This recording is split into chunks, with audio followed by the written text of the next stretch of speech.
Nightgown Nonsense. Read by Short Storytelling. Written by Short Storytelling.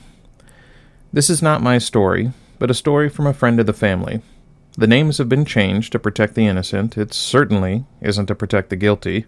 They know what they did, and they will proudly tell you what they did with a twinkle in their eye and a smile on their face.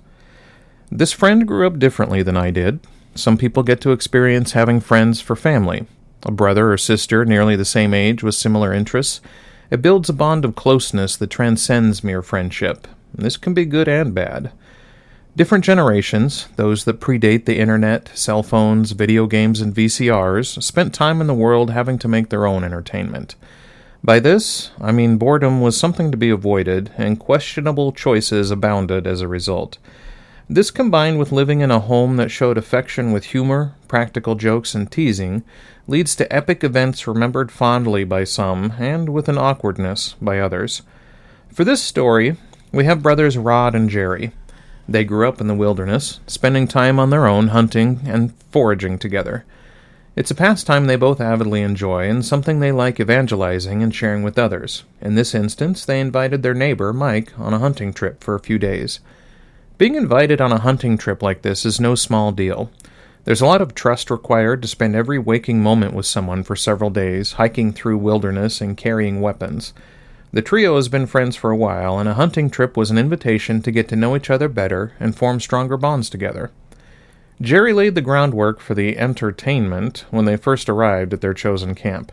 Keep in mind, all involved are grown-ass men, married, with families of their own. "Okay, Mike, it's tradition for us that on a long trip like this, after a few days, we flip a coin to see who gets to wear the nightgown and wig," Jerry says with a smile and a laugh. Rod, not in on the joke, but knowing his brother, plays along. "Oh yeah, it gets lonely out here on our own," his own laughter joining Rod's. Mike looks back and forth between them, pretty sure this is all just an off-color joke. He offers a tentative laugh, then quickly becomes distracted as they prepare for camp. The joke over and quickly forgotten. The next 2 days go by uneventfully. On the night of the second day, Jerry makes his move. It's late in the evening, pitch dark outside, the kind of dark you only experience away from the cities and civilization. The fire is banked, providing nearly no light, and the men are arranged in the single tent.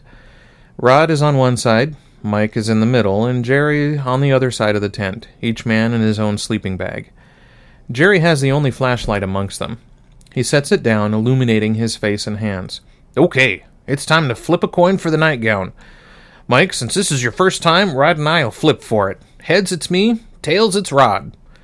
Mike is dubious, not sure how to respond, but he watches Jerry as he produces a coin, then makes a show of flipping it in the air and catching it. Jerry lifts his hand to look at the coin, can't see it because it's in shadow under his hand, and doesn't need to for the joke anyway, and says loudly, "Dang it, heads. Looks like I get the nightgown."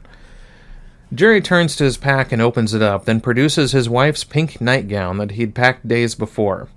This illustrates the premeditation of this devious man, the intent to compose and make this joke before he even left home.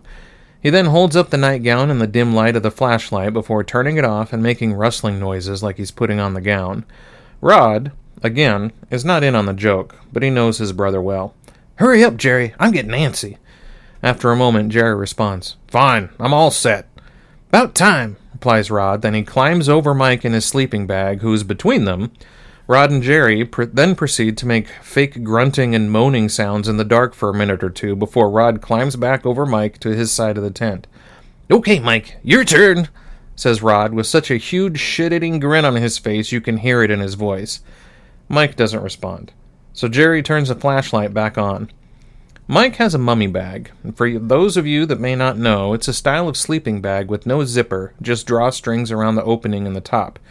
In the barely lit tent, Mike is fully inside his bag, the drawstring pulled tight around his face, only the tip of his nose visible for breathing. Rod and Jerry bust up into uproarious laughter, pleased with Mike's reaction, before both rolling over and going to sleep. I know this sounds like the punchline and the end of the story, but there's one more final note. 2 days after returning from the hunting trip, their neighbor Mike put his house up for sale. This may have just been coincidence, but we'll never know since Mike moved away, never to see the brothers again. Now, humor is very subjective. Given the cantankerous nature of the men involved, I have no doubt much embellishment was given by both of them. Mike, of course, is not around to tell his side of things, but the story remains a source of joy and mirth for the brothers to this day. What really happened, we'll never know, but it doesn't really matter compared to the smile on the faces of the two old men.